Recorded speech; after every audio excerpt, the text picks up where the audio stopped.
everyone, I'm Siren Folly-Fallen. I'm apparently teaching a bunch of Redditors how to knit, so, welcome to my channel. And I thought I'd start with supplies so that you know what to get when you go to the store, because if you don't knit, you don't know yet. So, anyway, in front of me I have a bunch of yarn, and most of this would be fine for my class. I have to rule a couple things out, point a couple things out, just to bring it to your attention so you know what you're buying. First thing to look at is the thickness of the yarn, or it's called the weight. This is worsted weight. It's a nice kind of medium gauge for yarn.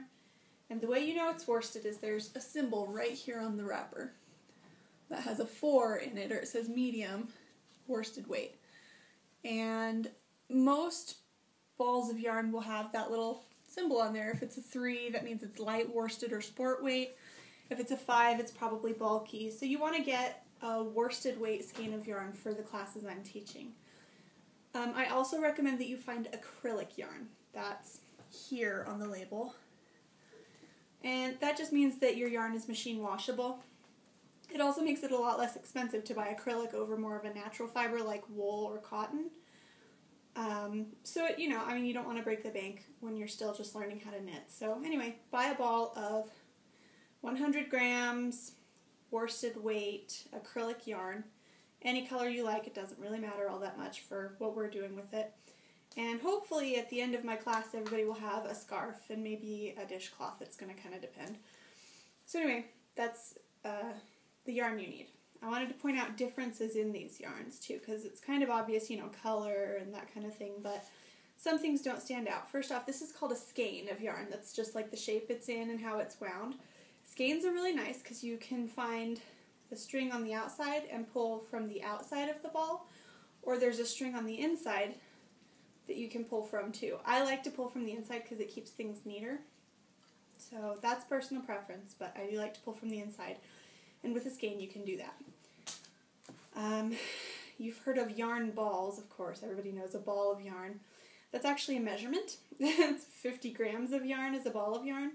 And most places that will sell you a ball of yarn, a 50-gram ball, will sell it to you in this format.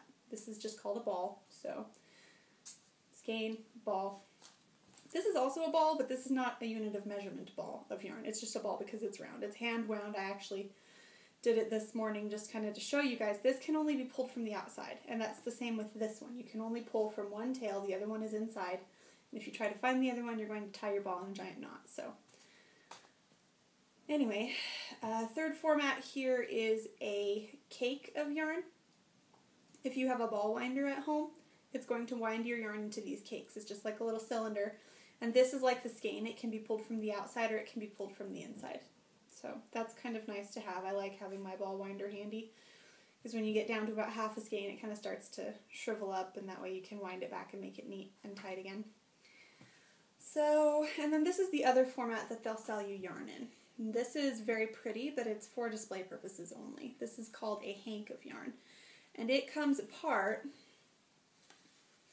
into a loop, and you can't knit with this. This is going to tie itself in a million little knots if you try to knit with it. So it's beautiful, but if you buy yarn in this format, please, please, please ask the people at the counter to wind it into a cake or a ball for you, because otherwise you're not going to be able to do anything with it.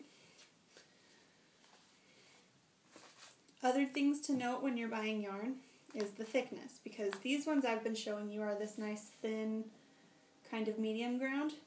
This is a bulky yarn. It's much thicker, and I'll show you on the label here. It's got a little 5.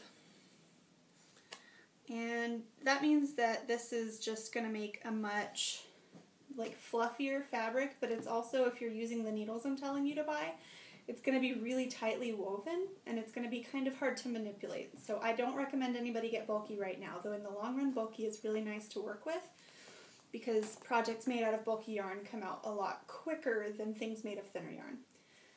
And then on the other side of it you have this really thin sock yarn, and it gets even thinner than this into thread and cobweb weight and so forth. But, don't get sock yarn, don't get bulky, get worsted weight. So anyway, that's yarn. Feel free to ask any questions if I didn't cover something, but we'll move on to needles now because I'm trying to keep this short. It takes me forever to upload a video. The needles I'm going to be using in all of my videos are these. I mean, maybe not this specific size. These are my size 4s, I believe. But this is called a fixed circular. It's fixed because the cable doesn't come off, it's attached. It's a circular because they're attached this way too. Your needles don't come apart. So I like these because you can knit flat things and you can also knit round things. So if you make a hat with this, you start at the bottom, finish at the top, take it off, put it on your head. So yeah, fixed circulars are my favorite. I prefer metal needles. Everything you see me knitting with is going to be metal. If wood feels nicer to you, buy wood needles. It's completely personal preference. I find that metal is a little bit slicker, and some people, especially beginners, find that they drop stitches off of metal needles where they don't off of wood. So I know a lot of my family prefers wood. I prefer metal. That's your taste, and if it feels nice in your hands, go ahead and get wood. I don't recommend plastic because they break. So the next thing you can get, sorry, I'm making noise here. The next thing you can get, if you don't want fixed circulars, they're called interchangeable needles, and it comes with a set that's usually arranged from about 5 to about 10 pairs of needles. It comes in a little pouch or whatever that has them organized by size. And it'll come with 2 cables or more, sometimes it kind of depends on the set, but they have little screws on the end. And the inside of your needle has little threads. So what you do is you take the size you need for your project and you screw them onto your cable. And then you're ready to go. So, that's a good option for somebody just starting out. If you need to have a bunch of sizes handy and you just buy the whole set all at once, you can save a lot of money that way. The downsides I've found to this, number one, is that they're kind of expensive to get a whole set. Not compared to buying fixed circulars in all those sizes, but just buying the set itself is usually at least a $30 to $50 investment, and it can be a lot more if you get really nice ones. The other thing I've had happen with interchangeables is that they come unscrewed, and then you have this little gap here. I'll try and show you. And that can grab a stitch and be really snaggy and be kind of unpleasant when you're knitting.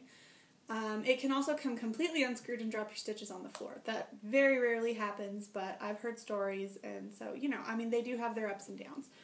But interchangeables are a good option for somebody just learning how to knit, who wants to be able to knit flat things and round things and have some flexibility. So, that's those. You have 2 other options when buying knitting needles. One is double-pointed needles. These are still in the package because, honestly, I don't use them. I won't be teaching anybody how to knit with double-pointed needles because I don't know. Well, I do know how, but I just don't have a lot of experience with it because I prefer circulars. But the nice thing with these is you can knit round things with them fairly successfully, and I just find it's a lot to coordinate. But anyway, they're called double-pointed needles because, as you can see, they have a point on either end. So if you're knitting something round, you get to the end of this, and then you pull this out, and you knit the next one with this needle, and then it's in there, and you pull that needle out and go around. So anyway, I don't recommend anybody get double-pointed needles if you're watching my class. If you want double-pointed, you're going to have to watch a different video because I can't teach you to use them. And the last option is these. These are what you saw your grandma knitting with forever ago. These are what are in all the cartoons and the movies. Think everybody knits with flat needles or straight needles. The upside is that they're available everywhere. They're cheap. The downside to them is you can only knit flat things with these. If you make a hat, you have to knit it flat and then sew it up the side. It has these little caps on the end. They all have this, and you can't do anything circular with needles that have caps on the end. So anyway, those are straights. I don't recommend you get straights. You can probably use them for about the first 5 or 6 videos in my series, and then you're going to have to get circulars anyway to keep up with what I'm teaching. So don't get straights, don't get double-pointed needles. But if you want to get a set of interchangeables or a fixed circular, please feel free to do so. I'll link to a couple of inexpensive options for that, but honestly, the Walmart aluminum needles are absolutely fine. There's nothing wrong with them. They're not as nice as the more expensive ones, but they work just fine for our purposes. So you will need a set of needles size 6, preferably on a cable, and a skein of worsted weight yarn for my class. Now I'll put that in the comments.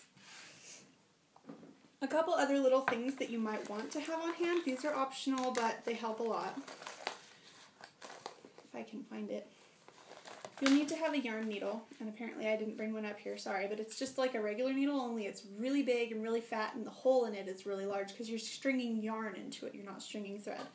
So it can be plastic or it can be metal, either one is fine. They're also called tapestry needles, and you'll probably need one for weaving in your ends to hide the little tails that hang off when you start and when you finish a project. They're really handy to have. You'll need a decent set of fairly sharp scissors. You'll want a tape measure. And if you're inclined, you can get a set of stitch markers. These ones are homemade, but they have like store-bought ones too.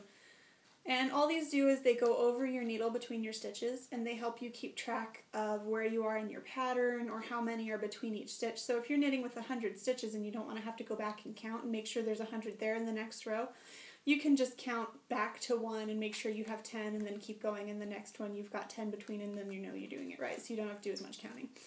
I like to have stitch markers, some people don't, so, you know, those are optional, but they're good things to have. Anyway, so that's the basics. You need worsted weight yarn, acrylic 100-gram skein, and a set of size 6 fixed circular or interchangeable circular knitting needles for my class. And if you have any questions at all, please feel free to message me here or on Reddit or in the comments or whatever. I'll try and keep up with it and answer any questions. So thanks for watching, guys.